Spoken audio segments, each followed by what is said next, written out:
చందమామ కథలకు స్వాగతం. ఈనాటి మన కథ మట్టి బుర్ర. పూర్వకాలమందు బ్రహ్మదత్తుడు కాశీరాజ్యాన్ని పరిపాలించేటప్పుడు బోధిసత్వుడు ఒక కోతిగా జన్మించాడు. గంగా నది తీరాన ఒక రావి చెట్టు మీద తన ఉనికి ఏర్పరచుకున్నాడు. నది నిండుగా క్రూరమైనటువంటి మోసకారి మొసళ్ళు ప్రవాహ జలంలో విస్తరిస్తూ ఉండేవి.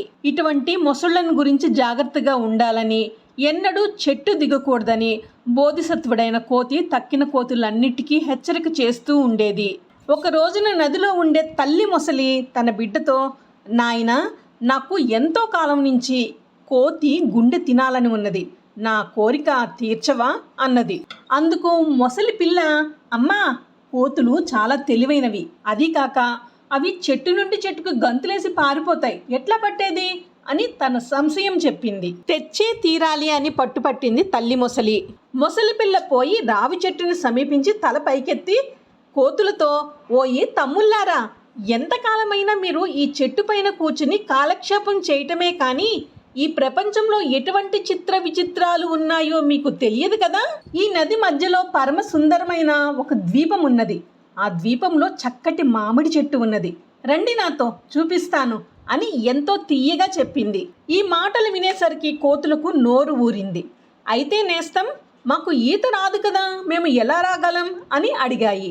అయ్యో, అది ఒక సమస్యేనా, రండి నా వీపు మీద ఎక్కి కూర్చోండి, మిమ్మల్ని అందరినీ చిటిక సేపటిలో తీసుకుపోయి ఆ తోటలో దిగపెడతా అన్నది ధీమాగా.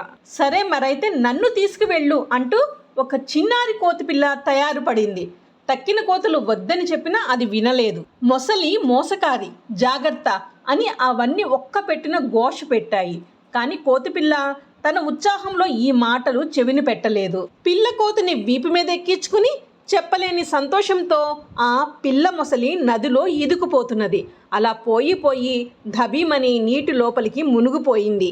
అప్పుడు కోతిపిల్ల భయంతో మొసలిని అదిమి పట్టుకున్నది. ఉక్కిరి బిక్కిరి అయ్యింది. పిల్ల మొసలి మళ్ళీ ఒకసారి పైకి వచ్చింది. ఒళ్ళంతా తడిసిపోయిన కోతిపిల్ల కళ్ళు తుడుచుకుని, మొసలి మొసలి ఎందుకు ఇలా చేశావు అని అడిగింది. నిన్ను నేను చంపేస్తా, నువ్వు చచ్చేదాకా నిన్ను నీళ్లల్లో ముంచి ఉంచుతా అన్నది తాపీగా పిల్ల మొసలి. ఎందుకు నన్ను చంపేది, నువ్వు నాకు నేస్తానవని నమ్మి కదా వచ్చాను అని ప్రశ్న వేసింది కోతిపిల్ల అమాయకంగా. ఎందుకేమిటి, మా అమ్మకు ఎన్నాళ్ళ నుంచో కోతిగుండను తినాలని అమిత కోరికగా ఉందట, నిన్ను చంపి పట్టుకుపోయి మా అమ్మకు అప్పగిస్తా అని చెప్పింది. ఓ ఈ పిచ్చన్నయ్యా, ఈ పాటి మాట ఇందాక చెప్పనైతివే, నువ్వు మామిడి పండ్లు మాట చెప్పగానే నేను ఉన్న పాటున వచ్చేసాను, నా గుండెకాయ ఆ చెట్టు మీదనే ఉండిపోయే అన్నది.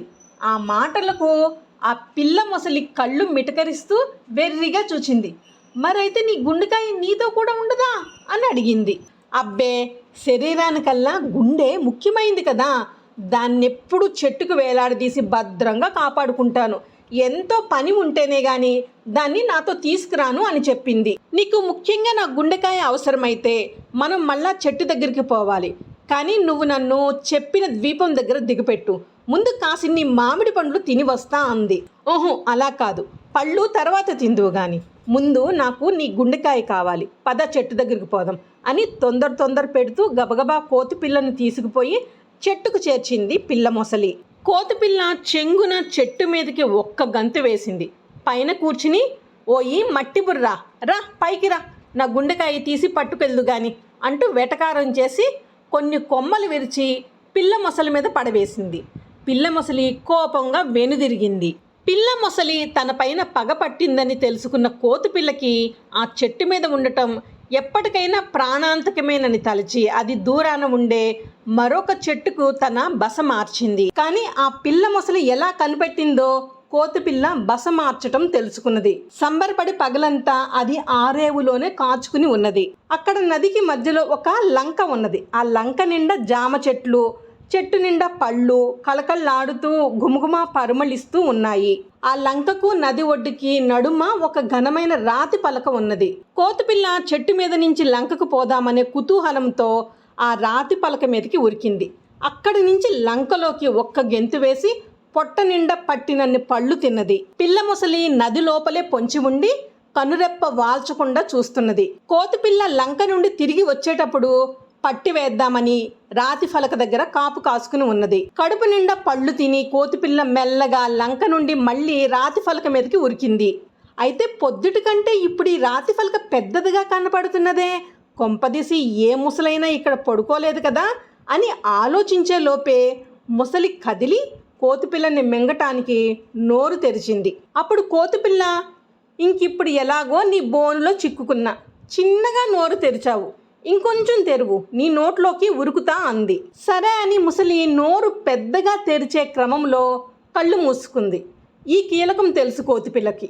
వెంటనే కోతిపిల్ల పిల్ల ముసలి బుర్ర మీదకి ఎగిరి గెంతేసి దాని బుర్ర మీద నుంచి ఒక్క ఊపుతో అది తన చెట్టు మీదకి ఉరికి క్షేమంగా కొమ్మ మీద కూర్చుంది. తెల్లబోయి చూచింది పిల్ల ముసలి. ఓసి మట్టి బుర్ర, నీవేనా నా మీద పగబట్టడం అని కిచకిచలాడుతూ చిటారు కొమ్మకంటూ వెళ్ళిపోయి వెక్కిరించింది కోతిపిల్ల. పిల్ల మొసలి బంగపాటుతో వెను తిరగక తప్పలేదు.